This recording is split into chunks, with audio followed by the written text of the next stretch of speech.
avons eu de recevoir cette haute autorité.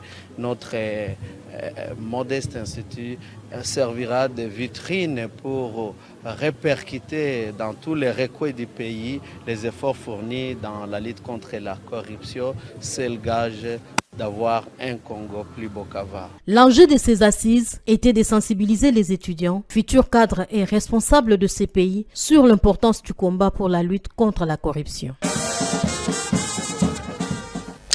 À l'issue de cette même conférence de presse, plusieurs participants, entre autres les professeurs et étudiants, ont salué l'engagement de l'Inspection générale des finances dans la lutte contre la corruption et promettent de l'accompagner car la corruption ne favorise pas le développement d'une nation. On les écoute. Quand vous êtes en face de quelqu'un qui lutte au quotidien contre la corruption, nous ne pouvons voir que de très bonnes impressions. N'oubliez pas que la corruption est l'absence de la bonne gouvernance.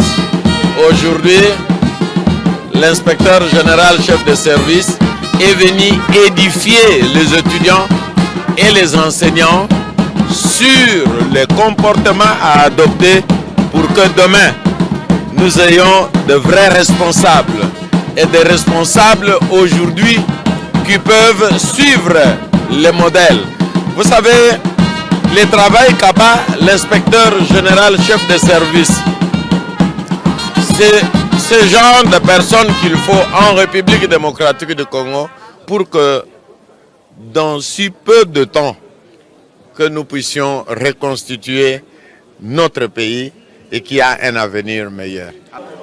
Oui, nous avons beaucoup appris dans cet échange patriotique et nous avons compris que nous devons agir avec beaucoup plus de catholicité pour anéantir ces antivalaires qui gangrènent notre territoire national. Parce que vous voyez, le combat des antivalaires reste un atout pour le développement de notre pays.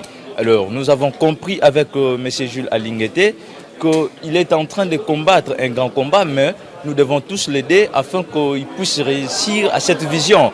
Nous sommes des victimes en ce qui concerne la corruption au niveau des lycées Gombe.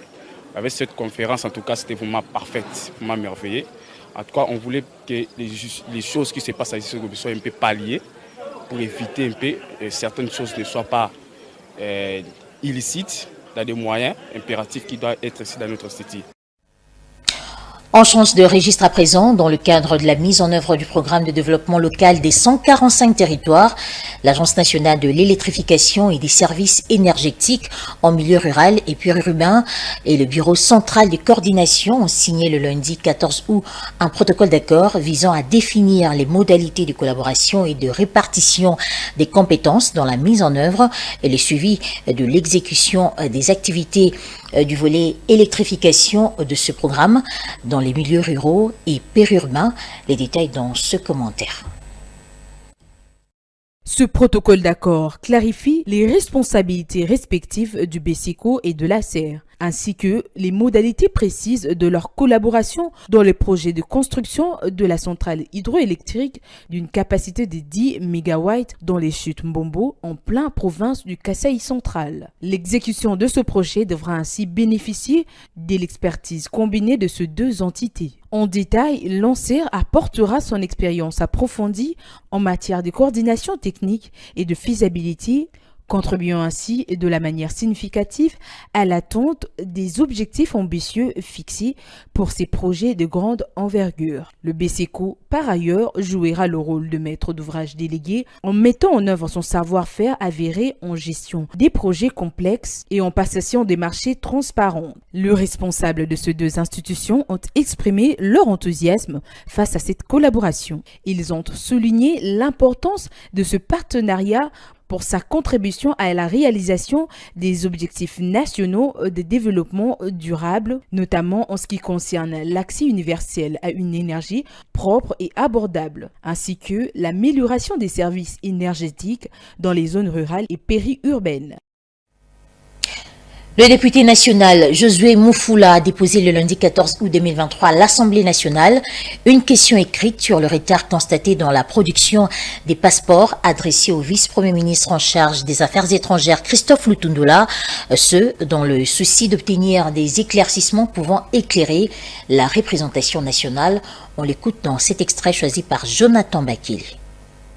Je viens d'introduire une question écrite adressée bien entendu au vice-premier ministre en charge des Affaires étrangères concernant le retard constaté dans la livraison des passeports de voyage.